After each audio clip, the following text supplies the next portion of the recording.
പത്മനാഭ ഒരു super call കിട്ടിട്ടുണ്ടാ. ഇന്നൊരു നല്ല ബ്യൂട്ടിഫുൾ കപ്പിൾ എൻ്റെ കൂടെ ഉണ്ട്. നമസ്കാരം. ദൈവമേ, ഇതെവിടെ എത്തിയ എന്റെ ആറ്റുകാൽ ഭാസ്കര. അങ്ങനെ ഒരു ദൈവം ഇല്ല. ഇത്തരം സന്ദർഭങ്ങളിൽ ഇല്ലാത്ത ദൈവത്തെ വരെ വിളിച്ചു പോകും. ഇവിടെ കൊച്ചി തന്നെ ഉണ്ട്. ഇപ്പൊ കുറച്ച് കാലങ്ങളായി, കുറച്ച് മാസങ്ങളായിട്ട് കൊച്ചി തന്നെ. ഇതേതാണ്ട് എലിക്കണിയിൽ സൂന വെട്ടതുപോലെ സൂന എടുക്കാനും പറ്റില്ല, കെണി ചുമന്നുകൊണ്ട് നടക്കുകയും ചെയ്യണം. എന്തുകൊണ്ടാ പെട്ടെന്ന് കൊച്ചിയിലേക്ക് സെറ്റിൽ ആയത്? ഞാൻ കൊച്ചിയിലേക്ക് സെറ്റിൽ ആയത് പറഞ്ഞത് എനിക്ക് ട്രീറ്റ്മെന്റിന്റെ ഭാഗമായിട്ട് തന്നെയാണ്. പിന്നെ കുറച്ചുകൂടെ ഒക്കെ അവസരങ്ങൾ നാട്ടിലാണ് കൂടുതലെന്ന് തോന്നുന്നത് എനിക്ക്. കാരണം ഇപ്പൊ എനിക്ക് ഇവിടെ നിൽക്കൊണ്ട് എനിക്ക് മനസ്സിലാവുന്നുണ്ട്. ദുബായിലാകുമ്പോൾ അവസരങ്ങൾ ഉണ്ടെങ്കിൽ പോലും ഇത്രക്ക് അങ്ങ് അവിടെ സോഷ്യൽ മീഡിയ അല്ലെങ്കിൽ നോർമൽ ചാനൽ എന്നൊക്കെ പറയുമ്പോൾ ഇത്രത്തോളം അങ്ങ് വിസിബിൾ അല്ല അവിടെ. ദുബായിൽ പിന്നെ അങ്ങനെയൊന്നുമില്ല. നമ്മൾ തന്നെ ടിക്ടോക്ക് ഇൻസ്റ്റയിലൊക്കെ നമ്മൾ തന്നെ അങ്ങനെയല്ലേ.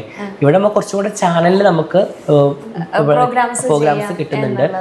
പിന്നെ ഫോട്ടോഷൂട്ട് ആണെങ്കിലും ഇനാഗുറേഷൻ ഒക്കെ ആണെങ്കിലും ഇവിടെയാണ് കൂടുതൽ.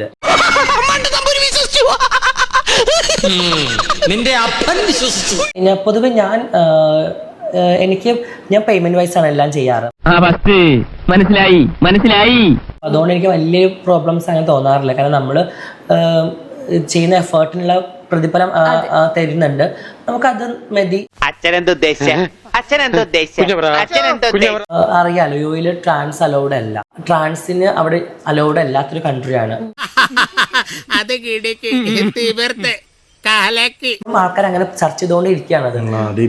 ഞാൻ ഡീപ്പോർട്ട് ആയിട്ടാണ് ഇപ്പൊ നാട്ടിലേക്ക് എത്തിയുള്ളതെന്നൊക്കെ പറഞ്ഞു. ഞാൻ ഡീപ്പോർട്ട് അല്ല, ഞാൻ എന്റെ വിസ തീർന്നിട്ടാണ് നാട്ടിലേക്ക് വന്നിട്ടുള്ളത്. അതൊരു ഭയങ്കര വെടിയാണ്. സ്ത്രീ പാസ്പോർട്ടിൽ യുഎഇയിലേക്ക് പോകണം ഒരു വലിയ സ്വപ്നം കാണുന്ന ഒരു വ്യക്തിയാണ് ഞാൻ. അപ്പോൾ അവിടെ ട്രാൻസിന് അലൗഡ് അല്ല. പക്ഷെ അത് ഖുറാൻ നിയമങ്ങൾ വെച്ചിട്ടാണല്ലോ. അപ്പൊ അതുകൊണ്ട് അത് മാറാൻ സാധ്യത കുറവാണ്. പക്ഷെ ദുബായിലൊക്കെ കുറച്ചൊക്കെ അങ്ങനെ ഒരു ഇത് വരുന്നുണ്ട്. അങ്ങനെ വരാൻ വഴിയില്ലല്ലോ. ഇപ്പൊ അമ്പലം ഇല്ലാത്തൊരു സ്ഥലമായിരുന്നു. ഇപ്പൊ അമ്പലം വന്നിട്ടുണ്ട്. ഇപ്പൊ അമ്പലം ഇല്ലാത്തൊരു സ്ഥലമായിരുന്നു.